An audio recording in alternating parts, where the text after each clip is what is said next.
ಉದ್ಯೋಗಾಕಾಂಕ್ಷಿಗಳೇ ಎಚ್ಚರ! Online job scams. ಈ ವಿಡಿಯೋದಲ್ಲಿ ಆನ್ಲೈನ್ ಜಾಬ್ ಸ್ಕ್ಯಾಮ್ಸ್ ಬಗ್ಗೆ ನೋಡೋಣ. ಮಿಸ್ ಮಾಡದೆ ಈ ವಿಡಿಯೋವನ್ನು ನೋಡಿ ಮತ್ತು ನಿಮಗೆ ಯಾವ ಉದ್ಯೋಗದ ಬಗ್ಗೆ ಮಾಹಿತಿ ಬೇಕು ಎಂಬುದನ್ನು ಕಮೆಂಟ್ ಬಾಕ್ಸ್ನಲ್ಲಿ ತಿಳಿಸಿ. ಹಾಗೆ ಈ ವಿಡಿಯೋ ಇಷ್ಟವಾದರೆ ಸಬ್ಸ್ಕ್ರೈಬ್ ಮಾಡಿ.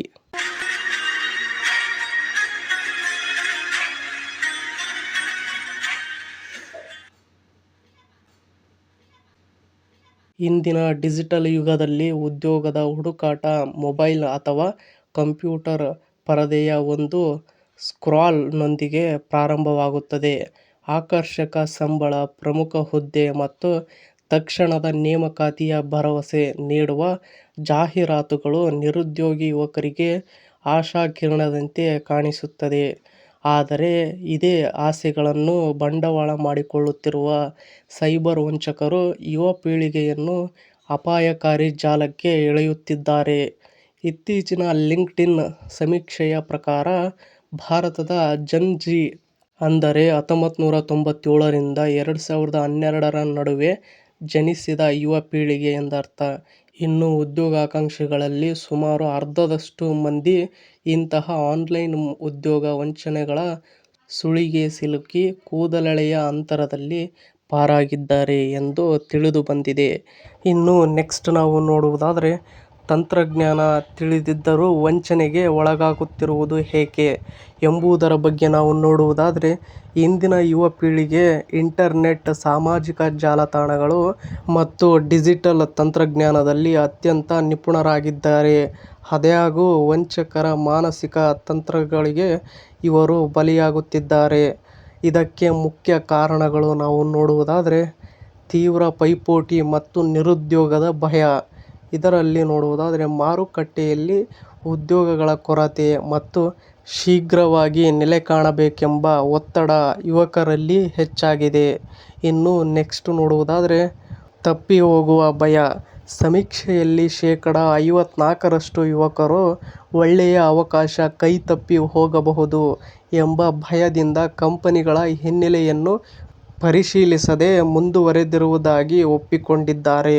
ಇನ್ನು ವಂಚಕರ ಹೊಸ ತಂತ್ರಗಳು ನಾವು ನೋಡುವುದಾದರೆ, ಹಳೆಯ ಕಾಲದಂತೆ ಈಗಿನ ವಂಚನೆಗಳು ಕಳಪೆ ಇಮೇಲ್ಗಳು ಅಥವಾ ನಕಲಿ ಭರವಸೆಗಳಷ್ಟೇ ಸೀಮಿತವಾಗಿಲ್ಲ. ಸೈಬರ್ ಅಪರಾಧಿಗಳು ಈಗ ಹೆಚ್ಚು ವೃತ್ತಿಪರರಾಗಿದ್ದಾರೆ. ಅವರು ನಿಜವಾದ ಕಂಪನಿಗಳಂತೆಯೇ ವೆಬ್ಸೈಟ್ಗಳನ್ನು ವಿನ್ಯಾಸಗೊಳಿಸುತ್ತಾರೆ ಮತ್ತು ಅಧಿಕೃತ ಭಾಷೆಯನ್ನು ಬಳಸುತ್ತಾರೆ.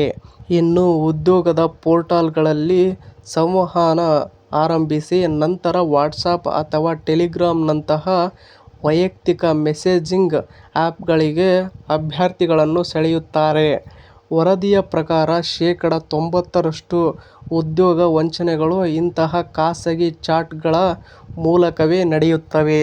ಇನ್ನು ಆರಂಭಿಕ ಹಂತದ ಉದ್ಯೋಗಗಳಿಗೆ ಸಾವಿರಾರು ಅರ್ಜಿಗಳು ಬರುವುದರಿಂದ ಮತ್ತು ಪ್ರಮುಖ ಕಂಪನಿಗಳಿಂದ ಪ್ರತಿಕ್ರಿಯೆ ಸಿಗುವುದು ತಡವಾಗುವುದರಿಂದ ವಂಚಕರು ನೀಡುವ ತಕ್ಷಣದ ಪ್ರತಿಕ್ರಿಯೆಗಳನ್ನು ಯುವಕರು ನಿಜವೆಂದು ನಂಬಿಬಿಡುತ್ತಾರೆ.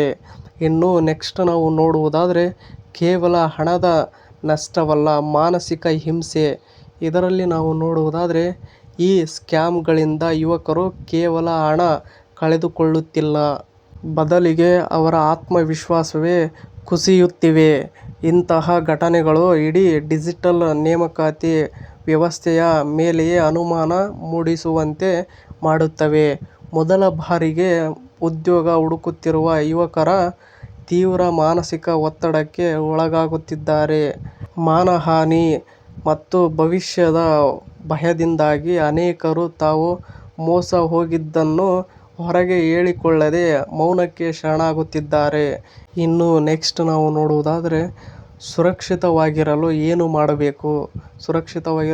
ಮಾಡಬೇಕು ನೋಡುವುದಾದರೆ, ಯಾವುದೇ ಆಫರ್ ಬಂದಾಗ ಆ ಕಂಪನಿಯ ಅಧಿಕೃತ ವೆಬ್ಸೈಟ್ ಮತ್ತು ಲಿಂಕ್ಡ್ಇನ್ ಪ್ರೊಫೈಲ್ ಅನ್ನು ಸರಿಯಾಗಿ ಪರಿಶೀಲಿಸಿ.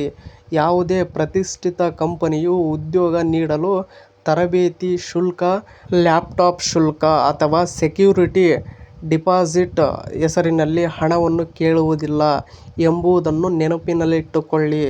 ಇದಲ್ಲದೆ ಇಮೇಲ್ಗಳು gmail.com ನಿಂದ ಬಾರದೆ ಕಂಪನಿಯ ಅಧಿಕೃತ ಡೊಮೈನ್ ಉದಾಹರಣೆಗೆ ನೋಡುವುದಾದರೆ careers@companyName.com ನಿಂದ ಬಂದಿವೆಯೇ ಎಂದು ಖಚಿತಪಡಿಸಿಕೊಳ್ಳಿ. ಪ್ಯಾನ್ ಕಾರ್ಡ್ ಅಥವಾ ಆಧಾರ್ ಕಾರ್ಡ್ ಅಥವಾ ಬ್ಯಾಂಕ್ ವಿವರಗಳನ್ನು ಸಂದರ್ಶನ ಮತ್ತು ನೇಮಕಾತಿ ಪ್ರಕ್ರಿಯೆ ಅಧಿಕೃತಗೊಳ್ಳುವ ಮುನ್ನ ಯಾರಿಗೂ ನೀಡಬೇಡಿ. ಆದ್ದರಿಂದ ಉದ್ಯೋಗ ಹುಡುಕುವಾಗ ಆತುರ ಬೇಡ, ಜಾಗರೂಕತೆ ಅತ್ಯಗತ್ಯವಾಗಿರುತ್ತದೆ. ಇನ್ನು ಇದೇ ತರಹದ ಶಿಕ್ಷಣಕ್ಕೆ ಮತ್ತು ಜಾಬ್ಸ್ ಸಂಬಂಧಿತ ಸುದ್ದಿಗಳನ್ನು ಓದಲು ನಿಮ್ಮ ಜಾಬ್ಸ್ ಅಂಡ್ ಎಜುಕೇಷನ್ ಅಪ್ಡೇಟ್ ಚಾನಲ್ಗೆ ಸಬ್ಸ್ಕ್ರೈಬ್ ಆಗಿ. ಈ ವಿಡಿಯೋ ನೋಡುತ್ತಿರುವವರು ಇನ್ನೂ ಯಾರು ಸಬ್ಸ್ಕ್ರೈಬ್ ಆಗಿಲ್ವೋ ಪ್ಲೀಸ್ ಎಲ್ಲರೂ ಸಬ್ಸ್ಕ್ರೈಬ್ ಆಗಿ ನಿಮ್ಮ ಜಾಬ್ಸ್ ಅಂಡ್ ಎಜುಕೇಷನ್ ಅಪ್ಡೇಟ್ ಚಾನಲ್ಗೆ ಸಪೋರ್ಟ್ ಮಾಡಿ ಮತ್ತು ಈ ಅಪ್ಡೇಟ್ ಬಗ್ಗೆ ನಿಮ್ಮ ಅಭಿಪ್ರಾಯ ಏನೆಂದು ಕಮೆಂಟ್ ಬಾಕ್ಸ್ನಲ್ಲಿ ತಿಳಿಸಿ. ಹಾಗೆ ಈ ವಿಡಿಯೋ ಇಷ್ಟವಾದರೆ ಸಬ್ಸ್ಕ್ರೈಬ್ ಮಾಡಿ, ಸಪೋರ್ಟ್ ಮಾಡಿ. Thank you for watching friends. ಎಲ್ರಿಗೂ ಧನ್ಯವಾದಗಳು.